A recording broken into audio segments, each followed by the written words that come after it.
Hello, thank you for attending our webinar for tips for secure teleconferencing. My name is Drew LaRoche. I'm with SecureNetMD. We are a healthcare technology solution provider, provide technology solutions across the nation for a variety of healthcare organizations, both large and small.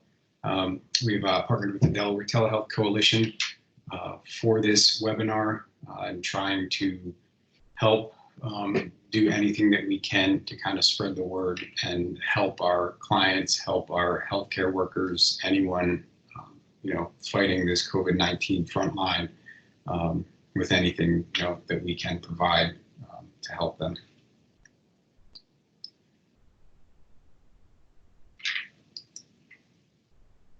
So what is the point?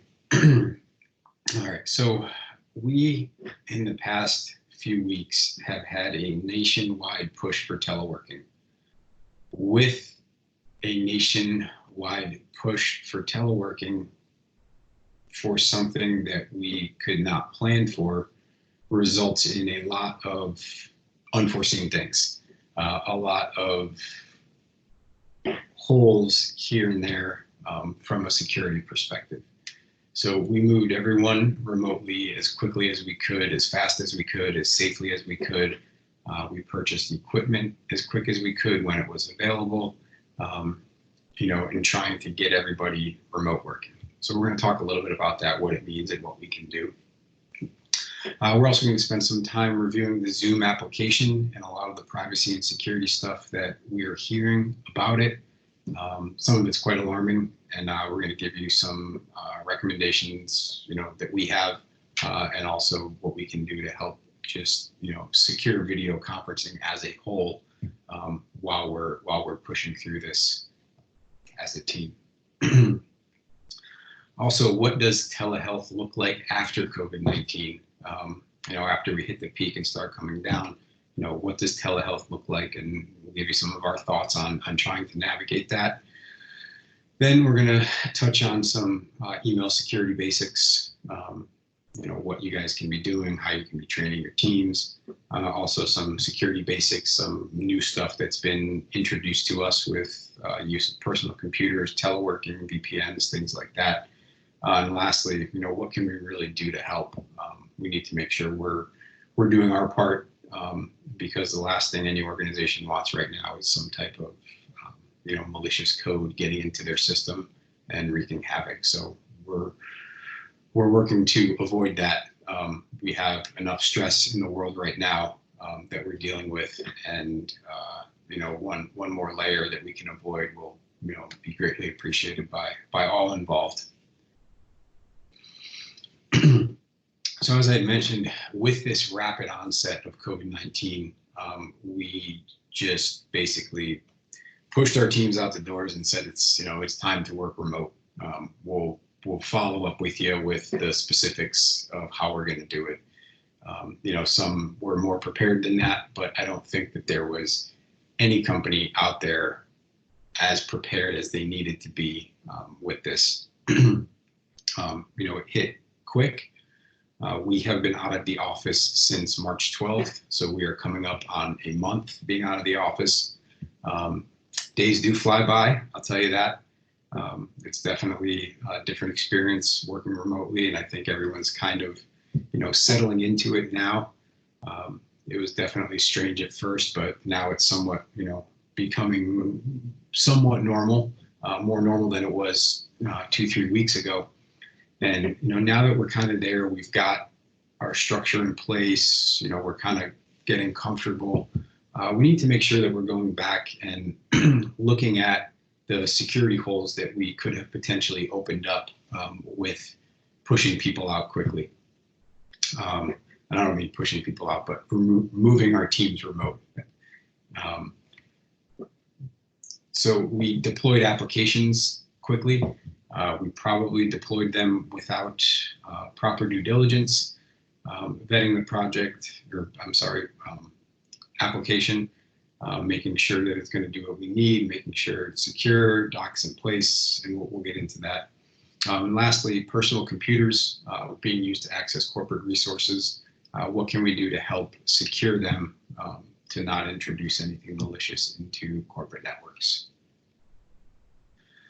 So what is going on with Zoom? Nothing good. I had touched upon it, but for this webinar, really dug into it. It seems to change daily. There seems to be more things uncovered daily. And I think it was a major disappointment to the technological world. Some of the things that they are doing, have done, have not done, given the age that we live in, where cybersecurity plays such a huge role in our daily lives.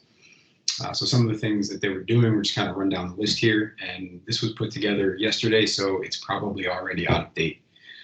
So they are sending information to Facebook without consent. They knew they were doing this. It's not secret to them. They wrote the application. They're claiming that it was, non-identifiable information, but they're still sending without consent. And from a privacy and security standpoint, that's not what an enterprise company should be doing. So it is not encrypted end-to-end as it was marketed. I believe their CEO stated that the platform was not designed or capable of the encryption. They're using 128-bit encryption instead of the 256 AES encryption that they advertise. Again, big no-no. Shouldn't be doing it. It's just very disappointing to see. They're leaking email addresses and photos to strangers. They are unintentionally or intentionally, I don't know, given everything that they're doing. They're routing US video conferencing calls that originate and terminate in the United States to whitelisted servers in China. So the call starts in, we'll say, Texas. It goes to China, and it comes back to somebody in the same state of Texas. There's no reason to route traffic in that manner.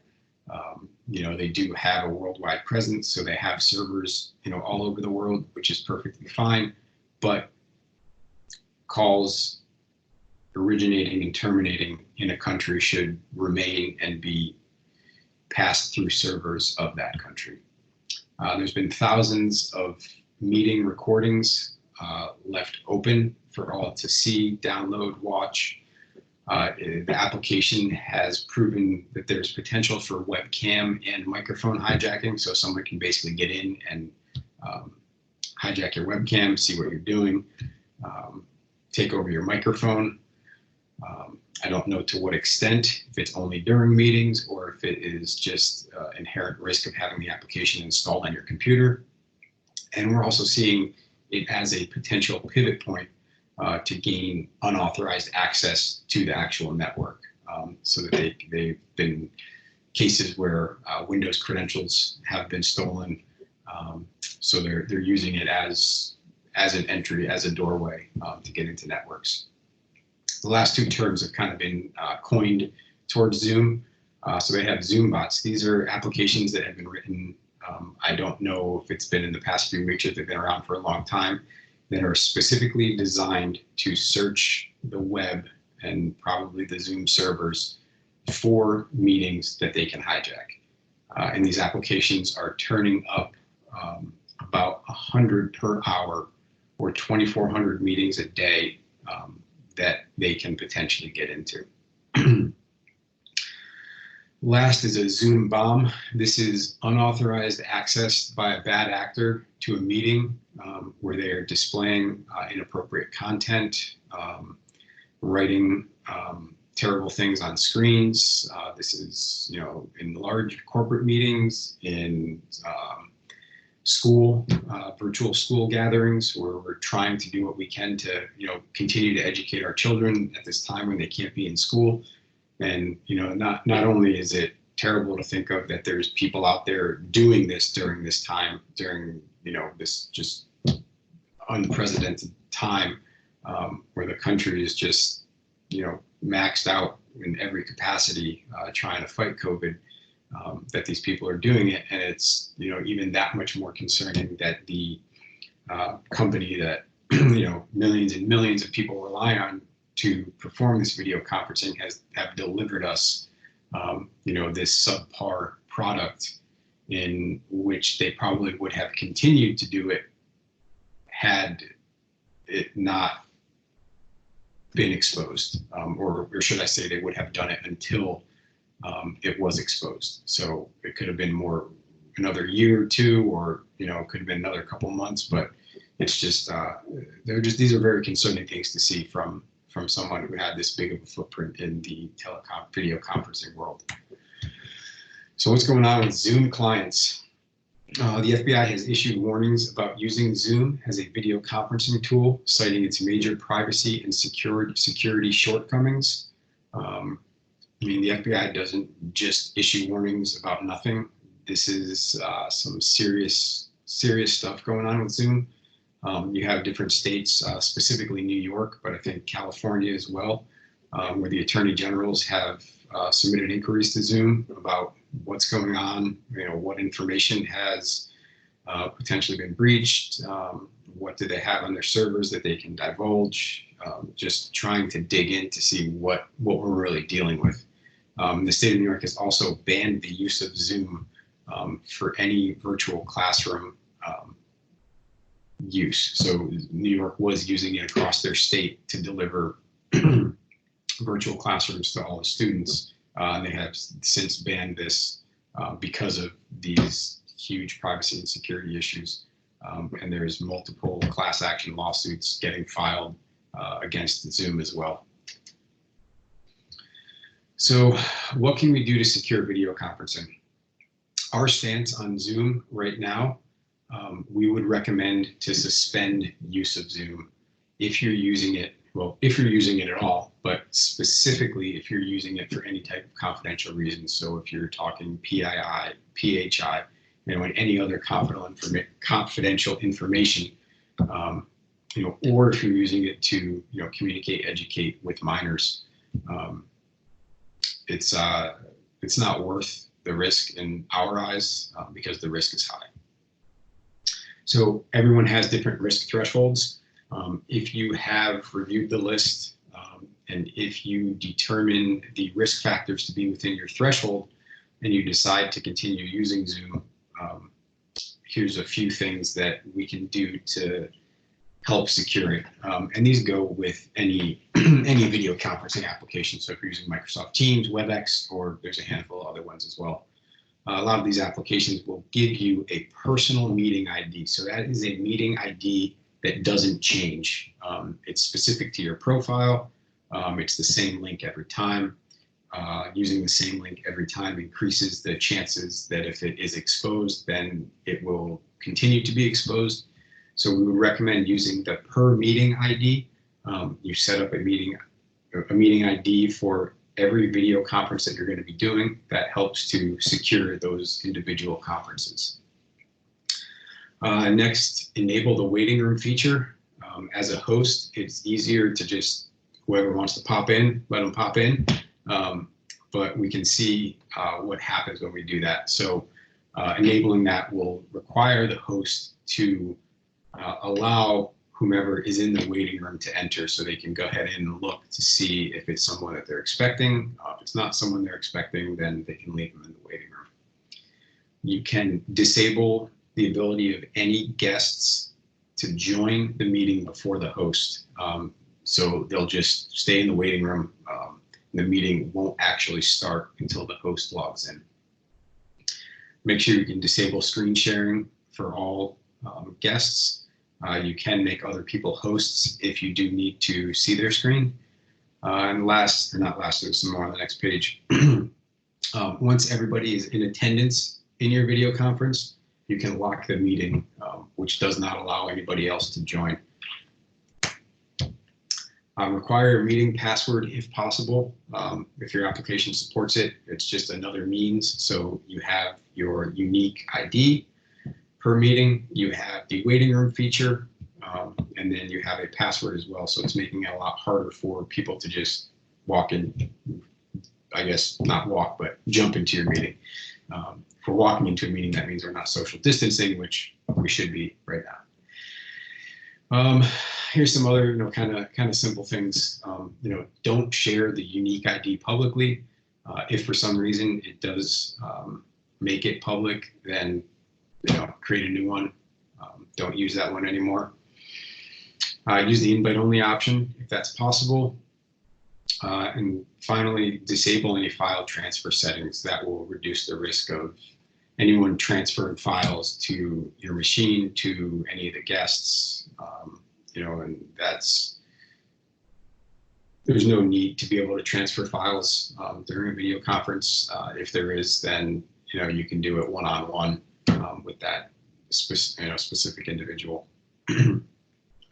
So what to do if you are Zoom bound? A few little tips. So you can navigate to your user list. It's usually over on the right, depending on how you have the application docked. Click on their name. You'll be able to remove them from the meeting or put them on hold. You can disable cameras, mute all controls across the board immediately. If they do have control of the screen, then they would still retain control, but at least there's no audio coming through as well. And if those fail, you can always end the meeting as a last resort. Send out a new link to your guests. Make sure you're enabling the list of things that we just went through. Send it back out and restart the meeting. So navigating telehealth after COVID-19. What does it look like?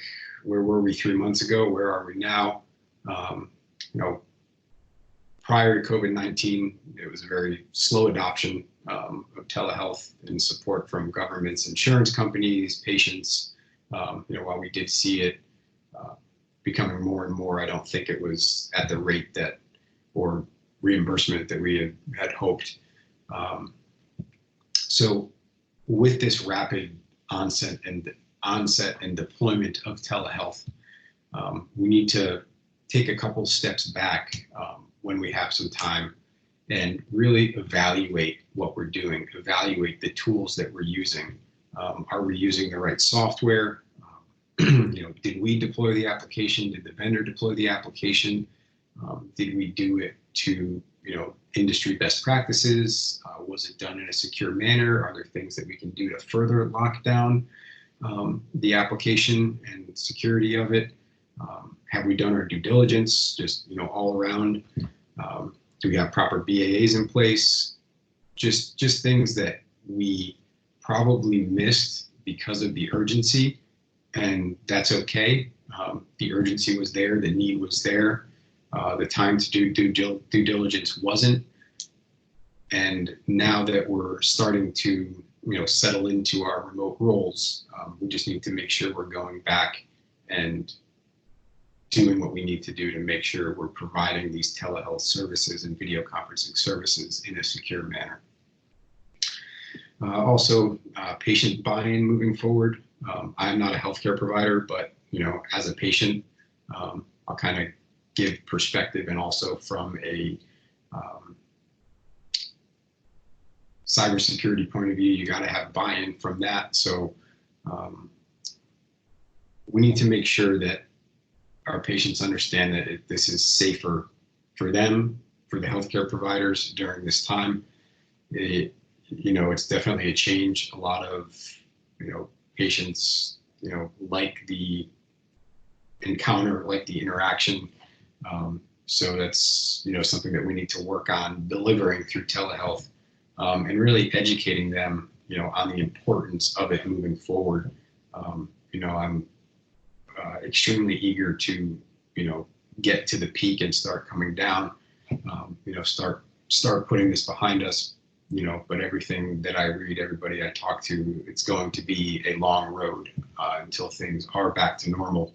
So we're going to be relying on telehealth and really making sure that we're educating our patients on that, and making sure that they understand it, and that telehealth is going to be a big part of healthcare moving forward.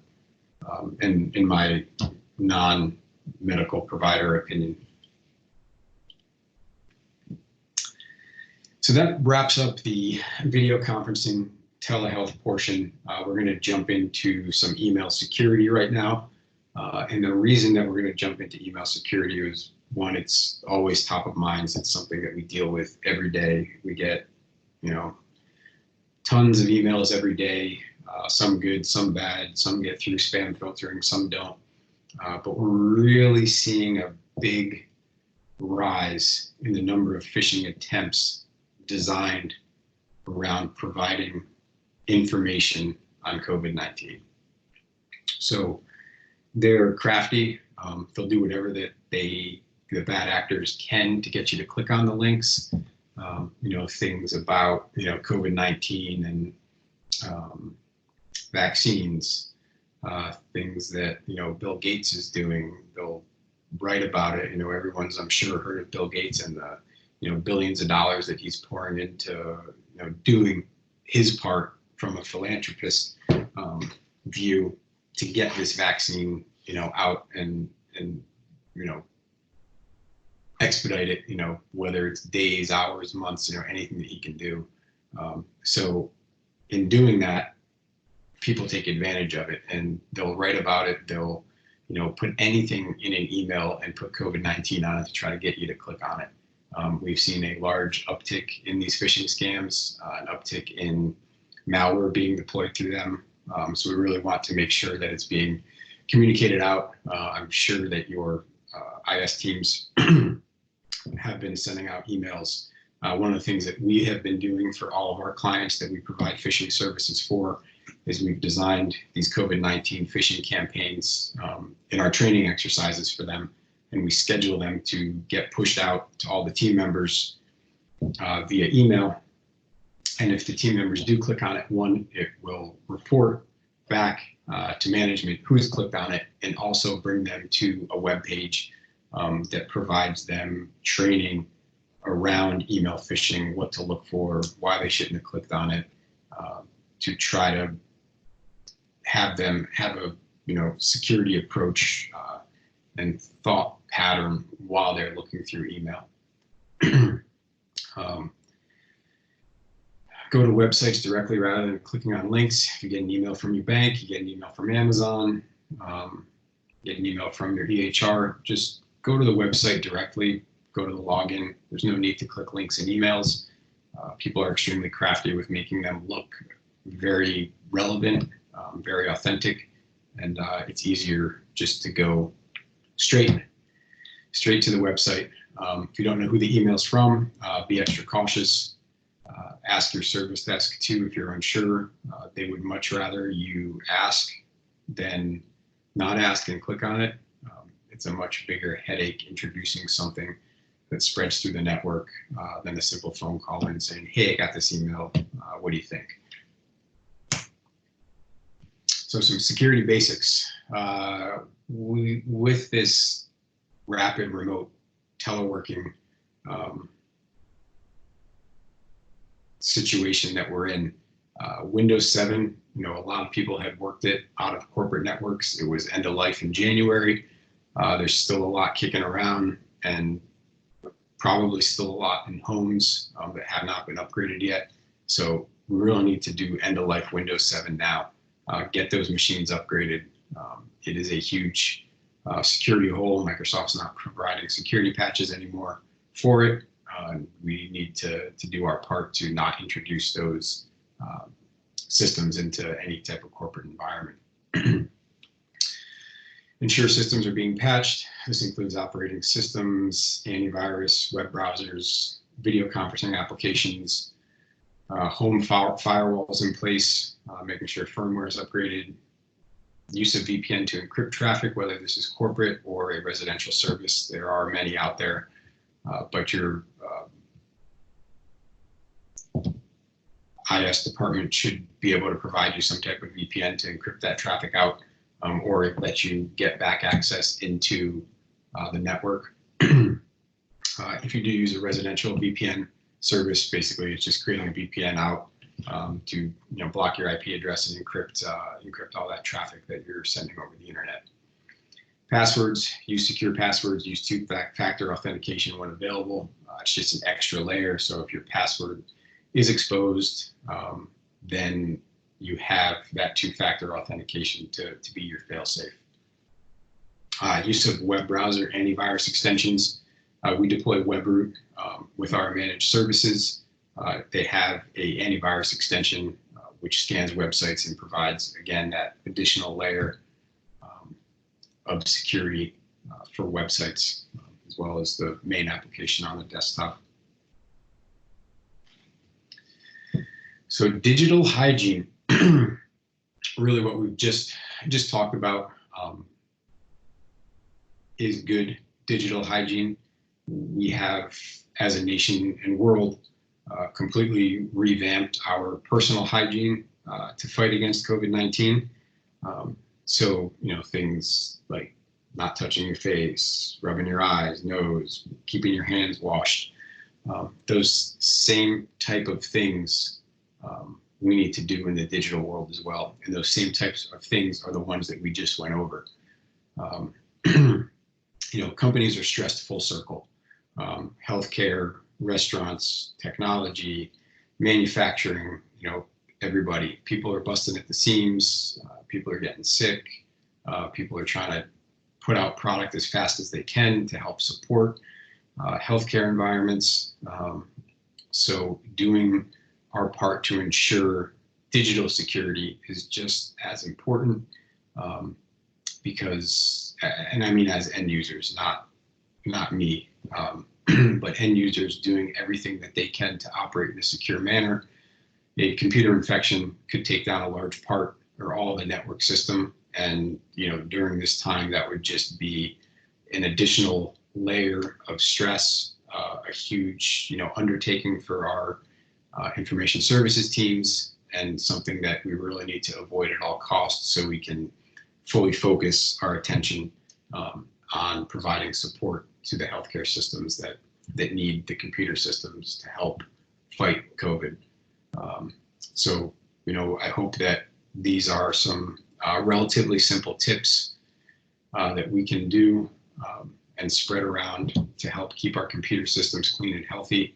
It is important, and we appreciate your time watching this webinar. I'd like to thank you for your time as well. I know we're all extremely busy, and if there are any questions, we're 100% more than happy to answer them. If you submit them to helpdesk@SecureNetMD.com with the subject COVID-19 telehealth webinar, our team will know how to get them assigned so that we can get them answered for you. Again, my name is Drew LaRoche with SecureNetMD. We'd also like to thank the Delaware Telehealth Coalition for allowing us this opportunity to partner with them and deliver this video. We'd love to hear back from you. Even if you have a comment on the video, please feel free to email me directly or the help desk. And if you have any suggestions of additional topics that you would like to hear, we would absolutely love to hear from you, and we appreciate your time. Stay safe, and we will get through this as a nation, and we'll push forward and be stronger because of it. Thank you very much for your time.